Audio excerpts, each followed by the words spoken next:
ایمان پر خاتمہ یا الہی، ایمان پر خاتمہ یا الہی، ایمان پر خاتمہ یا الہی۔ الحمدللہ رب العالمین، والصلاة والسلام علی سید المرسلین، اما بعد فاعوذ باللہ من الشیطان الرجیم، بسم اللہ الرحمن الرحیم۔ الصلاة والسلام علیک یا رسول اللہ وعلی آلک واصحابک یا حبیب اللہ۔ الصلاة والسلام علیک یا نبی اللہ وعلی آلک واصحابک یا نور اللہ۔ ہمارے پیارے نبی صلی اللہ تعالی علیہ وآلہ وسلم کا فرمان برکت نشان ہے، جو مجھ پر درود پاک پڑھے گا میں اس کی شفاعت کروں گا۔ صلو علی الحبیب صلی اللہ تعالی علی محمد وعلی آلہ وصحبہ وبارک وسلم۔ حضرت عبداللہ بن عباس رضی اللہ تعالی عنہما فرماتے ہیں کہ حضرت ثابت بن قیس بن شماس رضی اللہ تعالیٰ عنہ یہ اونچا ستنے تھے۔ جب نبی پاک علیہ السلام کی مجلس میں یہ حاضر ہوتے تو صحابہ کرام علیہم رضوان انہیں آگے بٹھاتے، ان کے لیے جگہ خالی کر دی جاتی تاکہ نبی پاک علیہ السلام کے قریب بیٹھ کر وہ کلام مبارک سن سکیں۔ ایک روز انہیں حاضری میں دیر ہو گئی، اور جب مجلس شریف جو ہے وہ خوب بھر گئی تو اس وقت آپ تشریف لائے۔ تو قاعدہ یہ تھا کہ جو شخص ایسے وقت آتا کہ جب مجلس میں جگہ نہ پاتا تو جہاں ہوتا وہاں کھڑا ہو جاتا اور وہیں کھڑا رہتا وہ۔ لیکن حضرت ثابت رضی اللہ تعالیٰ عنہ آئے تو نبی پاک علیہ السلام کے قریب بیٹھنے کے لیے لوگوں کو ہٹاتے ہوئے یہ کہتے چلے کہ جگہ دو جگہ دو، یہاں تک کہ نبی پاک علیہ السلام کے اتنے قریب پہنچ گئے کہ ان کے اور سرکار علیہ السلام کے درمیان صرف ایک شخص رہ گیا۔ انہوں نے اس سے بھی کہا کہ جگہ دو، اس نے کہا تمہیں جگہ مل گئی ہے اس لیے بیٹھ جاؤ۔ تو حضرت ثابت رضی اللہ تعالیٰ عنہ غصے میں آ کر اس کے پیچھے بیٹھ گئے۔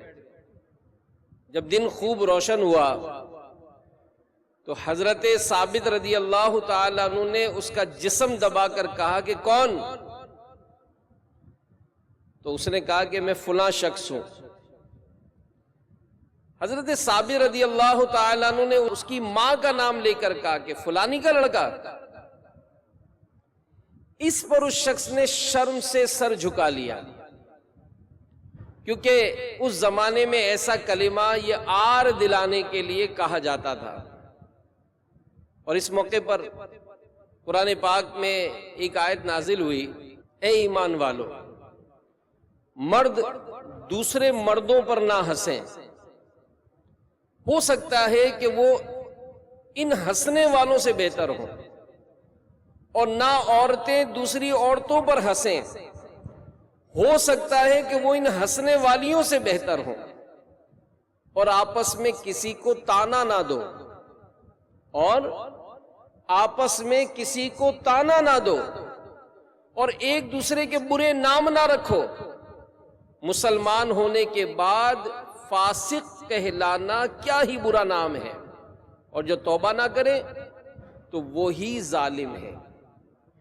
تو میرے میٹھے میٹھے پیارے پیارے اسلامی بھائیوں، مدنی چینل کے ناظرین، یہ بات بالکل عام ہے، بلکہ بڑے خوبصورت انداز سے کہی جاتی ہے کہ ہم کئی وہ کام کرتے ہیں جس سے دوسروں کی زندگی میں راحتیں اور آسانیاں آتی ہیں۔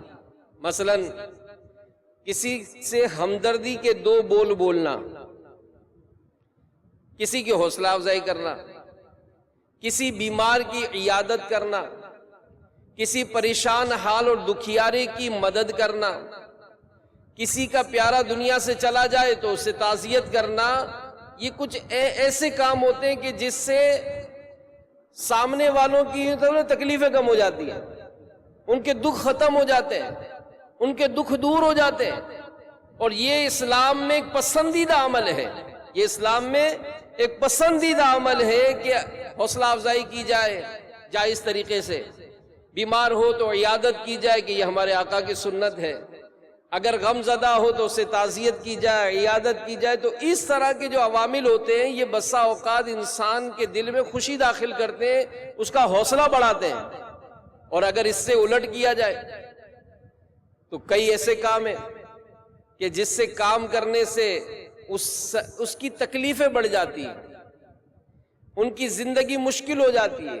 جیسے کسی پہ جھوٹا الزام لگا دینا، تکلیف بڑھ جاتی ہے، کسی کو جھاڑنا، کسی کو مارنا، کسی کو بے عزت کرنا، کسی کو گھورنا، کسی کی حوصلہ شکنی کرنا، بات بات پر تانے دینا۔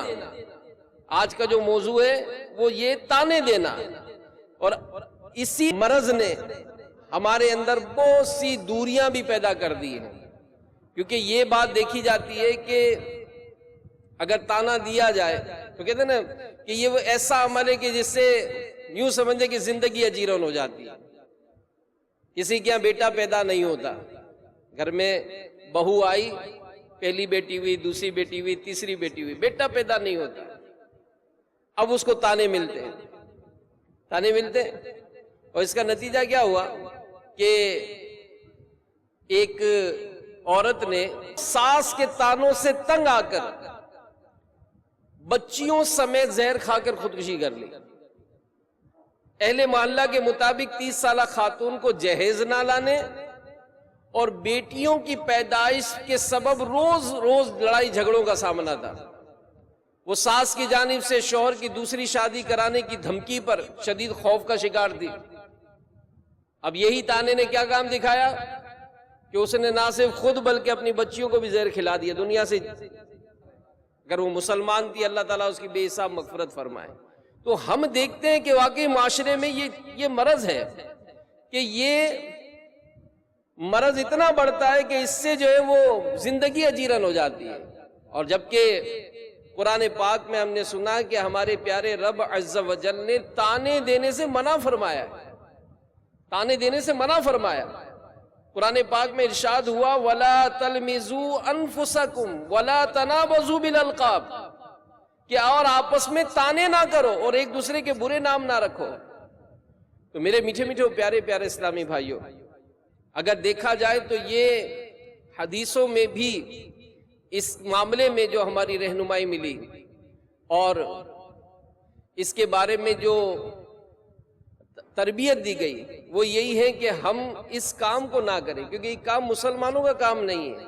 حضرت ضحاک رضی اللہ تعالیٰ عنہ فرماتے ہیں کہ یہ جو آیت کریمہ جس کا ایک حصہ بھی میں نے تلاوت کیا، یہ آیت بنی تمیم کے ان افراد کے بارے میں نازل ہوئی جو حضرت عمار، حضرت خباب، حضرت بلال، حضرت سہیب، حضرت سلمان اور حضرت سالم وغیرہ غریب صحابہ رضی اللہ تعالیٰ عنہ کی غربت دیکھ کر ان کا مذاق اڑایا کرتے تھے۔ ان کے بارے میں یہ آیت نازل ہوئی اور فرمایا گیا کہ مرد مردوں سے نہ ہنسیں، یعنی مالدار غریبوں کا، بلند نسب والے دوسرے نسب کا، تندرست اپاہج کا، آنکھ والے اس بغیر آنکھ والے کا مذاق نہ اڑائے کہ جس کی آنکھ میں عیب ہو سکتا ہے کہ وہ ان ہنسنے والوں سے صدق اور اخلاص میں بہتر ہو۔ اللہ کی بارگاہ میں کون مقبول ہے ہمیں نہیں پتا۔ اگر ایک دکاندار دکان پر بہت بڑا مال لے کر بیٹھا ہے، جس نے ایک بہت اچھا مکان بنایا ہے، وہ مکان میں رہتا ہے، ایک باہر گلی میں گھومنے والا، ایک ریڑھی لگانے والا، بظاہر اس کی کوئی دکان نہیں ہے، بظاہر اس کے پاس کوئی مال و اسباب نہیں ہے، لیکن اللہ کی بارگاہ میں کون مقبول ہے یہ ہمیں پتہ نہیں ہے۔ تو علماء فرماتے ہیں کہ آیت کے دوسرے شان نزول سے معلوم ہوا کہ اگر کسی شخص میں فقر ہے، محتاجی ہے، غریبی کے آثار نظر آئے تو اس کی بنا پر اس کا مذاق نہ اڑایا جائے، اس کو تانے نہ دیے جائیں کہ جس کا مذاق اڑایا جا رہا ہے وہ مذاق اڑانے والے کے مقابلے میں دینداری کے لحاظ سے بہتر ہو۔ حضرت انس بن مالک رضی اللہ تعالی عنہ سے روایت ہے کہ رسول اللہ صلی اللہ علیہ وآلہ وسلم نے ارشاد فرمایا کہ کتنے ہی لوگ ایسے ہیں جن کے بال بکھرے ہوئے غبار آلود ہوتے ہیں، ان کے پاس 2 پرانی چادریں ہوتی ہیں، انہیں کوئی پناہ نہیں دیتا، لیکن اللہ کی بارگاہ میں ان کا رتبہ اور مقام یہ ہوتا ہے کہ وہ اگر اللہ تعالیٰ پر قسم کھا لے کہ اللہ تعالیٰ فلاں کام کرے گا تو اللہ تعالیٰ وہ کام کر کے ان کی قسم کو سچا فرما دیتا ہے۔ تو یہ مقام ہے، اللہ تعالیٰ نے اپنے اولیاء کو لوگوں میں پوشیدہ رکھا ہے، کون افضل ہے یہ ہمیں علم نہیں، اس لیے علماء فرماتے ہیں اس لیے ہر ایک کی عزت کی جائے، یعنی آپ کسی کی تعریف نہیں کر سکتے تو کسی کو برا نہ کہیں، آپ کسی کو فائدہ نہیں پہنچا سکتے تو کسی کا نقصان بھی نہ کریں۔ تو یہ ایک معاشرے کا بڑا اچھا ایک ہمارے ہاں ایک انداز ہے زندگی اچھی گزارنے کا، لیکن اس کے برعکس اگر زندگی گزاری جاتی ہے وہ زندگی بڑی اجیرن ہو جاتی ہے۔ تو بہرحال مختلف اقوام میں اگر دیکھا جائے، برادریوں میں دیکھا جائے تو جتنی زبانیں بولی جاتی ہیں اتنی قسم کے مختلف تانے دیے جاتے ہیں۔ مثلا کسی بوڑھے کو بوڑھے ہونے کا تانا دیا جاتا ہے، کیا بھائی کہ منہ میں دانت نہیں پیٹ میں ہاتھ نہیں، یعنی یہ بظاہر تو بوڑھا ہے، اس کے منہ میں دانت نہیں ہے لیکن کھاتا ایسے جیسے پیٹ میں ہاتھ ہی نہیں ہے اس کے، یعنی یہ تکلیف دہ جملہ ہے نا کہ آپ کسی کو اگر یہ کہیں گے، کوئی بوڑھا شخص ہو اگر اس کو یہ کہا جائے تو بظاہر وہ بیچارہ لاچار ہوتا ہے، مجبور ہوتا ہے، تو وہ اس موقع پر آپ کو مجھے جواب نہیں دے گا، لیکن یہ جملہ سن کر اس کو تکلیف ہوتی ہے۔ تو یہ جو تانے اس انداز سے دیے جاتے ہیں اس کو پسند نہیں کیا جاتا۔ ہمیں بھی بوڑھا ہونا ہے، ہمیں بھی یہ وقت آئے گا جب ہم چاہیں گے کہ ہماری اولاد، ہمارے پوتے، ہماری پوتیاں، ہمارے خاندان والے یہ ہماری عزت کریں، ہمیں مقام دیں، لیکن اگر آج جو بویا ہے وہ کل کاٹنا ہوگا۔ اسی طرح کوئی کام کرنے کا بول دے تو جواب دیتے ہیں کہ تمہارے پاؤں میں مہندی لگی ہے، آپ خود کر لو۔ اب یہ ایک انداز ہوتا ہے نا کہ اگر کوئی بڑا کسی چھوٹے کو کام کہے تو اخلاقی طور پر تو اس کو خود آگے بڑھ کر کام کر دینا چاہیے، لیکن آج کل کی اولاد بھی ہے، ماں باپ کے بھی کہے کو مانے یہ ضروری نہیں ہوتا ہے۔ وہ اپنے دوستوں کے ساتھ گھومنے میں تو بڑا آگے آگے ہوتا ہے، پورے محلے کے کام کرنے میں بڑے آگے آگے ہوتا ہے، لیکن سگی ماں کے کام کرنے میں اس کو اتنی شوق نہیں ہوتا۔ وہ اپنی سگی بہنوں کے معاملات میں اتنا زیادہ ایکٹیو نہیں ہوتا جتنا اگر محلے کی دیگر عورتوں کے متعلق اس کی ایکٹیویٹی ہوتی ہے۔ تو یہ معاشرے میں دیکھا جاتا ہے کہ اگر بڑے چھوٹے کو کام دیں تو وہ اس کو بعض اوقات ایسا جملہ کہہ دیتے ہیں کہ جو اس کو بھاری لگتا ہے۔ پھر اسی طرح کسی کو ہمدردی میں رونے والے کو تانا ملتا ہے کہ مگرمچھ کے آنسو ہیں، یعنی دکھاوے کا رونا ہے۔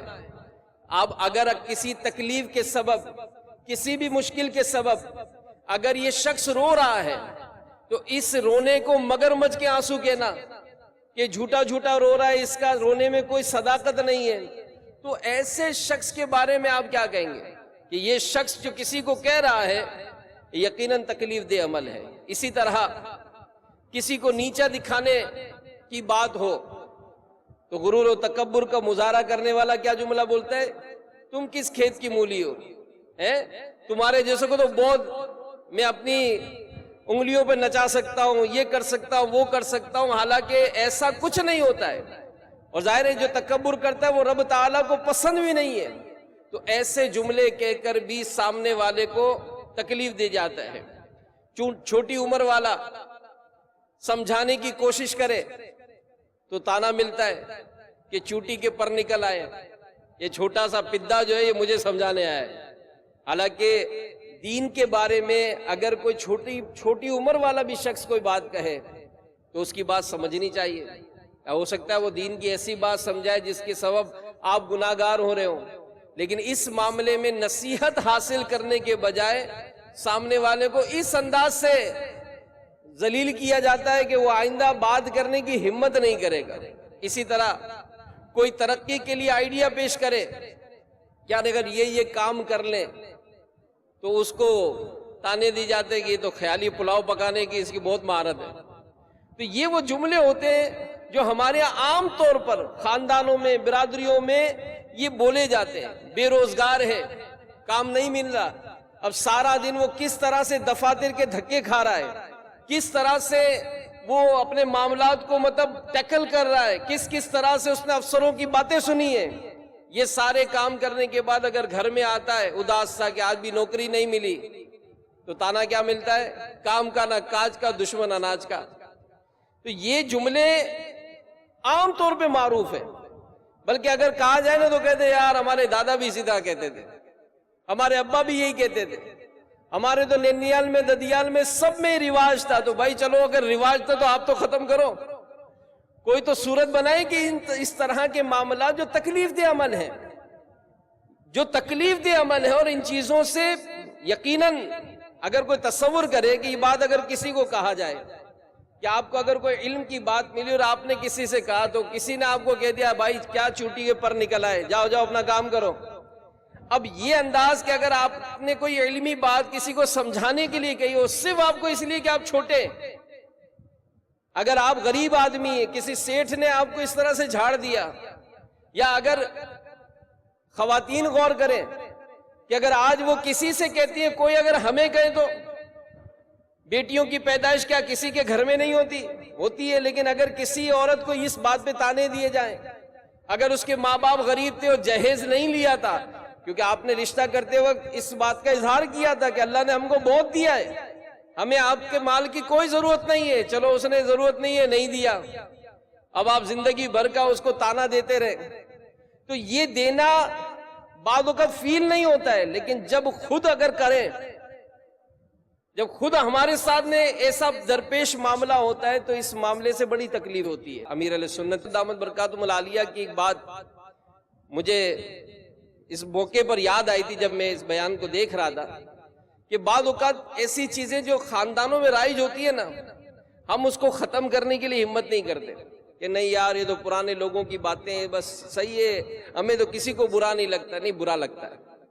امیر علیہ سنت نے شروع سے ہی دعوت اسلامی سے وابستہ اسلامی بھائیوں کو ایک بات کی ترغیب دلائی کہ آپ گھر میں آپ جناب سے بات کریں۔ یہ بہت پرانی بات ہے۔ ایک اسلامی بھائی کو میں جانتا ہوں، تو ان کے خاندان میں ان کا کہنا ہے کہ ہمارے خاندان میں کوئی بھی آپ جناب سے بات ہی نہیں کرتا تھا۔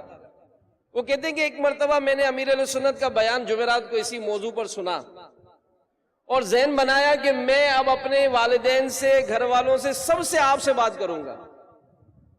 وہ کہتے ہیں کہ جب مجھے پہلا دن یاد آتا ہے کہ جس دن میں نے آپ سے بات کرنا شروع کی تھی، کہا کہ میرے پاؤں اتنے بھاری ہو رہے تھے، میری زبان نہیں چل رہی تھی کہ میں اپنی والدہ سے آپ سے کیسے بات کروں۔ لیکن کہتے ہیں کہ جب میں نے ہمت کی تو آہستہ آہستہ آج مجھے یاد نہیں کہ میرے خاندان میں کون تو تکار سے بات کرتے، سب آپ جناب سے بات کرتے ہیں۔ تو انہیں ہمت کرنی پڑے گی، کوئی نہ کوئی ایسا اٹیمپٹ کرنا پڑے گا کہ اگر خاندان میں آپس کی گفتگو میں اس طرح کا انداز رائج ہے تو کوئی تو اٹیمپٹ کرے۔ اس نیکی اور اس کار خیر میں حصہ لینا یہ معاشرے کو بہت خیر کی طرف لے جائے گا۔ بلکہ ایک جگہ پڑھا کہ ایک شخص جو تھا وہ سمندر کے کنارے واک کر رہا تھا، چہل قدمی۔ اس نے دور سے ایک شخص کو دیکھا کہ سمندر کے کنارے سے وہ کوئی چیز اٹھا کر وہ پھینک رہا تھا سمندر میں۔ وہ اس کے قریب گیا تو کیا دیکھا کہ لہروں، ایک بڑی لہر نے بہت ساری مچھلیاں جو ہیں وہ ساحل سمندر پہ ڈال دی تھی، اور مچھلیاں جو ہے وہ بغیر پانی کے تڑپ رہی تھی۔ یہ شخص ان سینکڑوں مچھلیوں میں سے ایک ایک کو اٹھا اٹھا کر سمندر میں پھینک رہا تھا۔ اب یہ جو واک کرتے کرتے وہاں پہنچا تو اس نے جب یہ دیکھا کہ اتنی ساری مچھلیاں پڑی ہیں تو اس کی پاگل پن پہ اس کو حیرانگی ہوئی، تو کہنے لگا کہ بھائی پاگل ہے کیا، اتنی ساری مچھلیاں ہیں، یہ تیرا اس طرح ایک ایک مچھلی کو پھینکنے سے کیا فرق پڑے گا؟ اس شخص نے جواب نہیں دیا، بلکہ تڑپتی ہوئی ایک مچھلی کو اٹھایا اور اٹھا کر پانی میں پھینکا۔ جیسے ہی پانی میں وہ مچھلی گری، تیرتے ہوئے وہ آگے کی طرف نکل گئی۔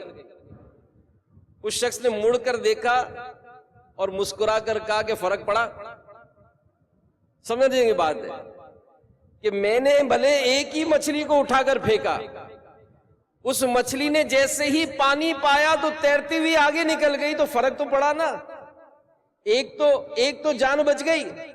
تو یہی انداز اگر ہم اپناتے ہیں تو ایک اچھے انسان کا اگر کردار ادا کیا جائے تو معاشرے میں فرق پڑتا ہے۔ نگران شورا نے بہت پہلے ایک بیان کیا کہ ایک شخص دریا کے کنارے جا رہا تھا، اس نے ایک بچھو کو ڈوبتے ہوئے دیکھا، پانی میں ڈوب رہا تھا، اس کو اس بچھو پہ بڑا ترس آیا، اس نے بچھو کو پکڑا اور پانی سے نکالنا چاہا، جیسے ہی بچھو کو پکڑا بچھو نے ڈنگ مارا، اس نے پھر چھوڑ دیا، وہ پھر ڈوبنے لگا، اس نے پھر بچھو کو پکڑا، پھر نکالنے کے لیے آگے بڑھا تو پھر اس نے ڈنگ مارا، اس نے پھر چھوڑ دیا۔ تو کئی مرتبہ اس نے کیا کہ یہ بچھو کو پکڑتا پانی سے نکالنے کے لیے، بچھو ڈنگ مارتا اس کو۔ ایک شخص دور سے کھڑا دیکھ رہا تھا اس کو، وہ کہتا ہے کہ پاگل ہے کیا، یہ جانور ہے، یہ جانور ہے، اپنی حرکت سے باز تھوڑی آ گئی تجھے ڈستا رہے گا۔ اس شخص نے مڑ کے کہا کہ جانور ہو کر اپنی عادت نہیں چھوڑ سکتا تو میں انسان چھوڑ کر بھلائی کا کام کیوں چھوڑوں، میں کروں تو صحیح، کوشش تو کروں اس کی جان بچ جائے۔ تو ہم کئی ایسی باتیں کہ جو اگر ہم نے کسی کے اندر دیکھی ہیں تو ہم کہتے بدلی ہو ہی نہیں سکتا ہے، ایسا نہیں ہے۔ ہم اپنی ذات میں کوشش کریں، ہم اپنے گھر میں کوشش کریں اور ان چیزوں کی اہمیت کو سمجھنے کی کوشش کریں کہ ہمارا دین، ہمارا اسلام اس بات کو پسند نہیں کرتا ہے۔ یعنی اتنی بات ایک مسلمان کے لیے کافی ہے کہ رب تعالیٰ نے تانے دینے سے منع فرمایا، رب تعالیٰ نے تانے دینے سے منع فرمایا، وَلَا تَلْمِزُوا أَنفُسَكُمْ وَلَا تَنَابَزُوا بِالْأَلْقَابِ، اور آپس میں تانا نہ کرو اور ایک دوسرے کے برے نام نہ رکھو۔ ہمارے رب نے تانا دینے سے منع فرمایا ہے، ایک مسلمان کے لیے یہی کافی ہے۔ اور اسی بات کو وہ بیس بنا کر اس بات کی کوشش کرے کہ میں تانا نہیں دوں گا۔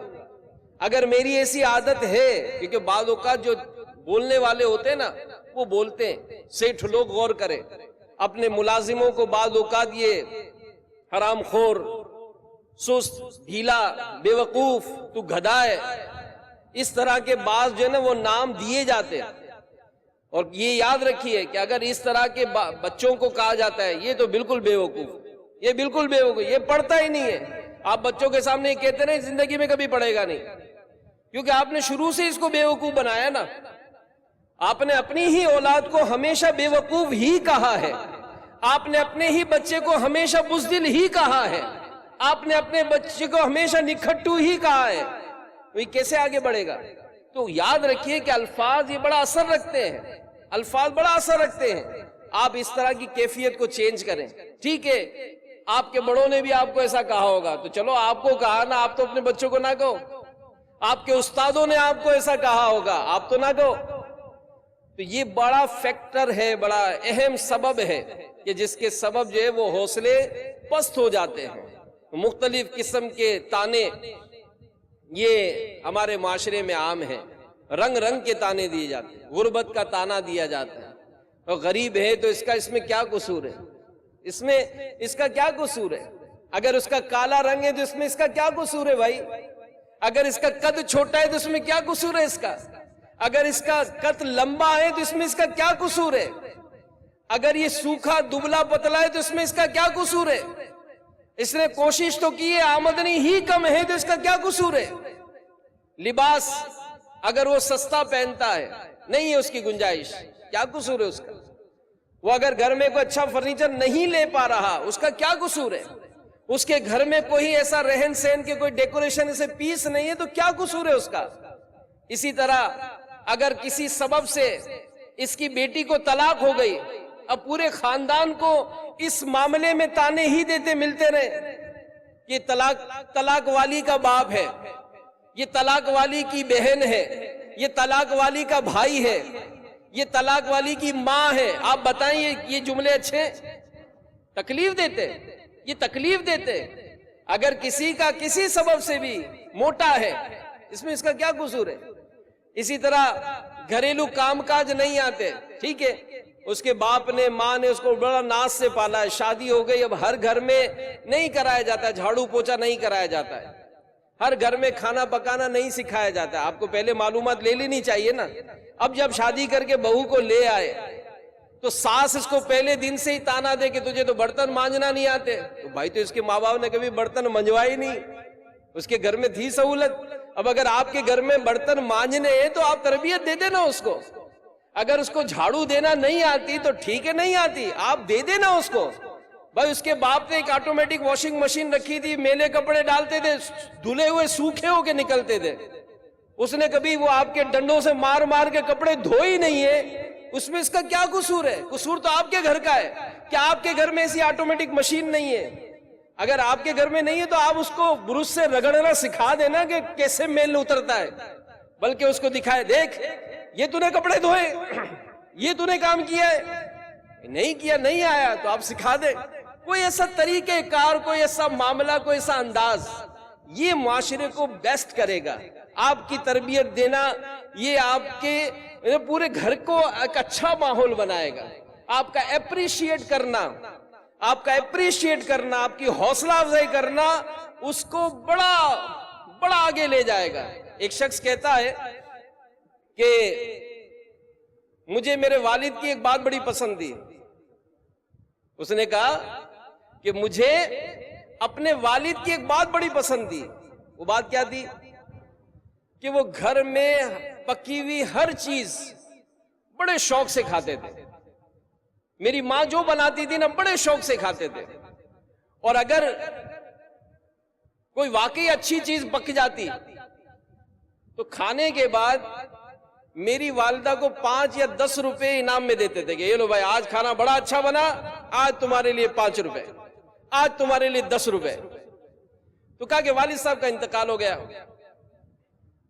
تو لوگ میری ماں کو کہتے تھے کہ تمہارے شوہر کا تو کیا انتقال ہوا، تمہارے ہاتھ کا ذائقہ ہی چلا گیا. تو کہا وقت گزرتا گیا، ماں بوڑھی ہو گئی، ماں کو کچھ بیماریاں ہو گئی، بھولنے کی بھی بیماری تھی. تو اکثر وہ اپنی ایک تھیلی کو یاد کرتی تھی کہ میری تھیلی ایک تھی، وہ آج کل نظر نہیں آ رہی، پتہ نہیں میں نے کہاں رکھ دی. خیر ایک وقت آیا ماں کا بھی انتقال ہو گیا. کہا ایک دن میں اپنے نیچے تے خانے کو صاف کر رہا تھا، الماری میں سے مجھے کچھ تھیلیاں ملی. ایک تھیلی جب میں نے کھولی تو ایک دم میری آنکھوں میں آنسو آ گئے. میں نے کیا دیکھا کہ اس میں 5 اور 10 روپے کے نوٹ جو ہے وہ بڑے اچھے انداز سے ترتیب دے کر وہ رکھے ہوئے تھے. جب میں نے اس کو نکالا تو اس پر تاریخیں ڈلی ہوئی تھی کہ فلاں تاریخ کو انہوں نے انعام دیا، فلاں تاریخ کو انہوں نے انعام دیا. تو کہا کہ میں یہ سوچنے لگا کہ یہ جو ابا کی حوصلہ افزائی کے 5-10 روپے دینا، ماں ان کو دیکھ دیکھ کر جیا کرتی تھی، اور ان کو دیکھ دیکھ کر جو ہے نا وہ اس معاملے میں مطلب اس کی ہمت بڑھتی تھی. تو سیکھنے کی بات یہی ہے کہ اگر ہم اس معاملے میں اپنا کوئی انداز بناتے ہیں، اپنا کوئی کردار بناتے ہیں، چاہے وہ بچوں کے ساتھ ہو، بچوں کے ابو کے ساتھ ہو، بچوں کی امی کے ساتھ ہو، آپ کے ملازموں کے ساتھ ہو. آپ کا ملازم ہر وقت آپ کا ملازم رہے ضروری نہیں ہے. کئی ایسے ہوتے ہیں جنہوں نے اپنے ملازموں کو سیٹھ بنا دیا. جی ہاں ہم جانتے ہیں. اپنے ملازموں کو اس طرح سے ٹیلنٹ پیدا کیا کہ انہوں نے اپنا کاروبار کیا، بہت آگے نکل گئے. آج وہ دنیا میں کسی مقام پر ہو، وہ اپنے سیٹھ کو دعائیں دیتے ہیں کہ یہ شخص تھا کہ جس نے مجھے یہ سب سکھایا تھا، یہ استاد تھا کہ جس نے مجھے بہترین میری حوصلہ افزائی کی تھی، یہ میرا شوہر تھا کہ یہ جب تک زندہ تھا مجھے کسی بات کی تکلیف نہیں ہوتی تھی، یہ میرا بھائی تھا۔ ٹھیک ہے، آپ کو ہو سکتا ہے کہ آپ کا چھوٹا بھائی اس بات کی وہ آپ کو اہمیت نہ دے، بعض ہوتے پڑھ لکھ کر بڑے ہو جاتے، بھائیوں سے، بہنوں سے، رشتہ داروں سے، ماں باپ سے تعلق توڑ لیتے، میرے بھائی نے کیا کیا، میرے بھائی نے کیا کیا، اور اس کو کہتے ہیں کہ تو پوچھ اپنے خاندان سے یا اپنی ماں سے، یا یاد کر تیری میٹرک کی فیس بھرنے کے لیے تیرے بھائی کے بعد ایک ہی سائیکل تھی جو اس نے بیچی تھی۔ آج تو دنیا میں بھلے پڑھ لکھ کر بڑا ہو گیا ہے، لیکن تیری میٹرک کی فیس بھرنے کے لیے تیرے بھائی نے سائیکل بیچی تھی، آج تک جتایا نہیں ہے اس نے تجھے۔ لیکن ہم یہ کہتے ہیں نا جملے، میرے لیے کیا کیا، یہ انداز جو ہے وہ درست نہیں ہے۔ تو یہ جس طرح سے بھی انداز اختیار کیا جاتا ہے، اس کو بدلنے کی بہت ضرورت ہے۔ اگر ہماری ہے، ذہن بنائیں، لفظ نکالنے سے پہلے تولو پھر بولو۔ آپ کا ایک جملہ کسی کو بہت آگے بڑھا سکتا ہے، آپ کا ایک جملہ کسی کو بہت نیچے لے جا سکتا ہے۔ پھر اسی طرح بعض اوقات کوئی مدنی ماحول سے وابستہ ہو گیا، اب وہ اگر گھر میں اس نے کسی داڑھی والے نے، امامے والے نے، کسی اجتماع میں آنے والے نے کوئی ایسا کام کر لیا تو ایک جملہ کہا جاتا ہے، تیرے پیر صاحب نے تجھے یہ سکھایا ہے، دعوت اسلامی والوں نے یہ سکھایا ہے۔ تو اب دعوت اسلامی میں آئے ہوئے اس کو 2 سال ہوئے، عمر ہے اس کی 28 سال یا 26 سال، 24 سال اس نے آپ کے پاس گزارے، تو آپ کے پاس 24 سال میں اس نے کیا سیکھا ہے، یہ اس کا اثر ہے، یہ 2 سال والا اثر نہیں ہے۔ 2 سال میں تو بہت ساری چیزیں اس کی ختم ہو گئی۔ ایک مسجد کے امام صاحب کو ان کی زوجن کے تھرو ایک خاتون کا پیغام ملا کہ میرے شوہر 5 وقت کی نماز جمعہ بھی آپ کے پیچھے پڑھتے، لیکن گھر پہ جھگڑتے بہت ہیں، میرا اور بچوں کا ٹھیک سے خیال نہیں رکھتے، کام کاج نہیں کرتے، آپ ان کو کیا سکھاتے، انہیں سمجھاتے کیوں نہیں ہیں؟ تو امام صاحب نے جواب بھجوایا کہ محترمہ وہ میرے پیچھے نماز ضرور پڑھتے لیکن بعد میں ہاتھ ملا کر چلے جاتے، جمعے کے دن میں واعظ و نصیحت کرتا ہوں وہ بھی عوام میں بیٹھ کر سنتے ہیں، میں انہیں انفرادی طور پر سمجھاؤں گا بھی، مگر ان کے اخلاقی کمزوری کا ذمہ دار صرف مجھے قرار دینا کہ آپ کیوں نہیں سکھاتے، کیوں نہیں سمجھاتے۔ تو غور کیا جائے کہ وہ 24 گھنٹوں میں اگر کل وقت بھی مسجد میں دیتے ہیں تو 2 گھنٹے، آپ کے گھر میں تو 22 گھنٹے رہتے، اور ان 2 گھنٹوں میں میری ان سے تقریباً 15 منٹ ملاقات ہوتی ہے۔ تو اب آپ اگر نہ سدھار سکے تو میں کیسے 15 منٹ میں سدھاروں گا ان کو؟ تو یہ تانا دینا جو ہے نا، یہ مومن کی شان نہیں ہے۔ ہمارے پیارے نبی صلی اللہ تعالی علیہ وآلہ وسلم کا ارشاد ہے کہ مومن تانا کر دینے والا، لعنت کرنے والا، بے حیائی کی باتیں کرنے والا اور بد کلام نہیں ہوتا۔ ہمارے پیارے نبی صلی اللہ علیہ وآلہ وسلم کا ارشاد کہ مومن تانا کر دینے والا، لعنت کرنے والا، بے حیائی کی باتیں کرنے والا اور بد کلام نہیں ہوتا۔ حکیم الامت مفتی احمد یار خان نعیمی رحمت اللہ تعالی علیہ اس حدیث پاک کی شرح میں لکھتے ہیں، یہ عیوب سچے مسلمان میں نہیں ہوتے۔ اپنے عیب نہ دیکھنا، دوسرے مسلمانوں کے عیب ڈھونڈنا، ہر ایک کو لعن طعن کرنا اسلامی شان کے خلاف ہے۔ تو ہمارے صحابہ کرام علیہم رضوان کی سیرت میں ملتا ہے کہ عمدہ لباس پہنتے تو کم قیمت کا لباس پہننے والوں کو تانا نہ دیتے۔ آج ہمارے اندر یہ نہیں ہے، ہم اگر اچھا لباس پہنتے تو دوسرے سارے گھٹیا نظر آتے، بلکہ جملے بولتے اس انداز کا اختیار کرتے۔ تو صحابہ کرام عمدہ لباس اگر زیبتن فرماتے تو کم قیمت کا لباس پہننے والوں کو تانا نہ دیتے، اور نہ ہی کم قیمت کا لباس پہننے والے عمدہ لباس پہننے والوں پر تانا زنی کرتے۔ قرآن پاک میں کئی جگہ پر موجود ہے کہ کفار مسلمانوں کو غریب ہونے کی وجہ سے تانے دیتے تھے۔ ولید بن مغیرہ سخت کافر تھا اور اسلام کا پیغام عام کرنے میں رکاوٹیں ڈالنے میں پیش رہتا تھا۔ اس نے نبی پاک علیہ الصلوۃ والسلام کی شان میں ایک جھوٹا کلمہ کہا مجنون، اس کے جواب میں اللہ پاک نے اس کے 10 واقعی یعنی حقیقی عیوب ظاہر فرمائے، جس میں ایک عیب یہ بھی تھا کہ بہت تانے دینے والا۔ یہ کفار کا انداز ہے، مسلمان جو ہے وہ تانے دینے والے نہیں ہوتے۔ تو بہرحال میرے میٹھے میٹھے پیارے پیارے اسلامی بھائیوں، تانا دینے سے ہمیں اللہ کی پناہ مانگنی چاہیے۔ رسول اللہ صلی اللہ علیہ وآلہ وسلم نے فرمایا کہ اللہ کی پناہ مانگو آفت کی مشقتوں سے اور بدبختی کے پہنچنے سے اور برے فیصلے سے اور دشمنوں کے تانے سے، یعنی مولا مجھے ایسی دینی و دنیاوی مصیبتوں میں نہ پھنسا جن سے میرے دشمن خوش ہوں، مجھ پر تانے کریں، آوازیں کسیں، اس سے بھی تیری پناہ۔ یہ بہت جامع یہ دعا بہت جامع ہے۔ اور پھر اس میں ایک تربیت یہ بھی دی گئی کہ اگر تانا کوئی دے تو جواب میں تانا نہیں دینا، اگر کوئی تانا دے تو جواب میں تانے نہ دے۔ ہمارے پیارے نبی صلی اللہ علیہ وآلہ وسلم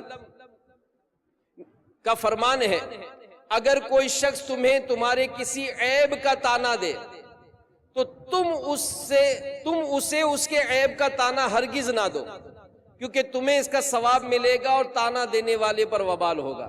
اگر کسی نے آپ کو کچھ کہا تو آپ جواب میں، ہوتا ہے نا جب خود جوش میں آتے تو ہم اس کے بھی پول پٹے کھولتے، اس کے بھی خاندان کے بکھیڑے کرتے، ایسا نہیں کرنا۔ تو بہرحال تانے دینے میں مسلمان کی سخت دل آزاری اور مسلمان کی بلا وجہ شرعی یہ تکلیف پہنچانا ہے جو کہ جائز نہیں۔ اللہ کریم کے پیارے حبیب صلی اللہ علیہ وآلہ وسلم کا فرمان ہے، جس نے کسی مسلمان کو ایذا دی اس نے مجھے ایذا دی، اور جس نے مجھے ایذا دی اس نے اللہ کو ایذا دی۔ اور یہ جو تکلیف دینا ہے نا میرے میٹھے میٹھے اسلام بھائیوں، یہ بڑا، اس کا عذاب جو ہے نا وہ کیسا ہوگا۔ اس میں سے ایک عذاب میں یہ بھی لکھا ہے، دعوت اسلامی کے اشاعتی ادارے مکتبۃ المدینہ کی کتاب ہے جہنم کے خطرات، اس کے پیج نمبر 174 پر ہے کہ نبی پاک علیہ الصلوۃ والسلام نے ارشاد فرمایا کہ قیامت کے دن لوگوں کا مذاق اڑانے والے کے سامنے جنت کا ایک دروازہ کھولا جائے گا اور کہا جائے گا کہ آؤ آؤ، تو وہ بہت بے چینی اور غم میں ڈوبا ہوا اس دروازے کے سامنے آئے گا، مگر جیسے ہی دروازے کے پاس پہنچے گا وہ دروازہ بند ہو جائے گا۔ پھر دوسرا جنت کا دروازہ کھلے گا، اس کو پکارا جائے گا کہ آؤ یہاں آؤ، وہ بے چینی رنج و غم میں ڈوبا ہوا وہاں پہنچے گا، جیسے ہی قریب پہنچے گا وہ دروازہ بند ہو جائے گا۔ اسی طرح دوسرے دروازے پر جائے گا، تیسرے دروازے پر جائے گا، پھر دروازہ بند ہو جائے گا۔ اسی طرح اس کے ساتھ معاملہ ہوتا رہے گا یہاں تک کہ اب دروازہ کھلے گا، پکار پڑے گی تو وہ نہیں جائے گا۔ تو یہ جو ذلیل کرنا ہے نا، ذلیل کرنا، یہ اچھا عمل نہیں ہے۔ اللہ تعالیٰ نے اگر آپ کو مال دیا، اللہ تعالیٰ نے آپ کو کوئی منصب دیا تو دوسروں کو حقیر نہ جانے، اپنی زبانوں سے تکلیف نہ پہنچائے۔ پھر بعض اوقات کوئی شخص ہوتا ہے جو کسی گناہ سے توبہ کر لیتا ہے اور ایسے موقع پر اس کو تانا دیا جاتا ہے، وہ چور کی اولاد، وہ شرابی، یہ اب اس نے اگر اسے توبہ کر لی ہے اور اس توبہ کرنے والے عمل پر اس کو آر دلائی جاتی ہے، تو امیر اہل سنت اپنی کتاب غیبت کی تباہ کاریاں اس کے پیج نمبر 129 پر لکھتے ہیں کہ جب کوئی مسلمان کسی گناہ سے توبہ کر لے تو اب اس گناہ کے بارے میں اس کو شرمندہ نہیں کرنا چاہیے۔ دعوت اسلامی کے اشاعتی ادارے مکتبۃ المدینہ کی مطبوعہ بار شریعت میں ہے، رسول اللہ صلی اللہ علیہ وآلہ وسلم نے فرمایا، جس نے اپنے بھائی کو ایسے گناہ پر آر دلایا جس سے وہ توبہ کر چکا ہے تو مرنے سے پہلے وہ خود اس گناہ میں مبتلا ہو جائے گا۔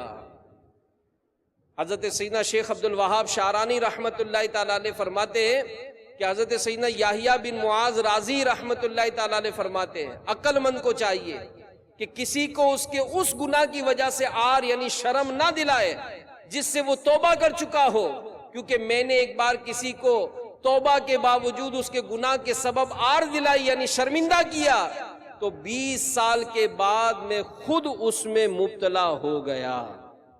یہ بڑی سمجھنے کی عبرت والی بات ہے۔ تو اللہ تعالی ہمیں مسلمانوں کی دل جوئی کرنے کی توفیق دے، اور کسی کو بلا وجہ شرعی ڈانٹنے، جھاڑنے، آر دلانے، تانے کرنے، اللہ تعالیٰ ان گناہوں سے ہمیں بچائے۔